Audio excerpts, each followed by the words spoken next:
Nebuliser దీని price ఎంతో guess చేస్తారా మేడం? డైలీ లైవ్ లో చూపిస్తూ ఉంటాను కదా నేను. దీని ప్రైస్ ఎంతో గెస్ చేయరా?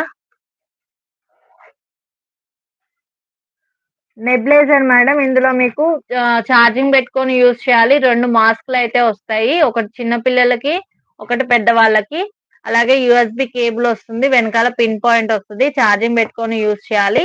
మీకేదైనా మెడిసిన్ పిల్లలకైతే జలుబైనప్పుడు మెడిసిన్ ఇస్తారు గదా! మెడిసిన్ అలాగే ఎన్ఎస్ వాటర్ ఇస్తారు గదా! అవొచ్చేసి ఇక్కడ వేసేసుకోవాలి పైన. ఇది ట్రావెలింగ్ పర్పస్ అయినా యూజ్ చేయొచ్చు. లేదంటే ఇంట్లో అయినా గూడా యూజ్ చేసుకోవచ్చు మ్యామ్. పెద్ద పెద్ద మిషన్స్ అయితే మనకి 3000, 4000 అలా ఉంటది వాటి ప్రైస్. కాబట్టి ఇది చిన్నగా ఉంటది, సింపుల్‌గా ఉంటది. తక్కువ కాస్ట్‌లో వస్తుంది మీకు. దీని ప్రైస్ ఎంతో గెస్ చేయరా? నెబ్లైజర్ ప్రైస్ ఎంతో గెస్ చేయరా మేడం? ఫాస్ట్‌గా కామెంట్స్‌లో యాక్టివ్‌గా ఉండండి. గెస్ చేయండి మ్యామ్.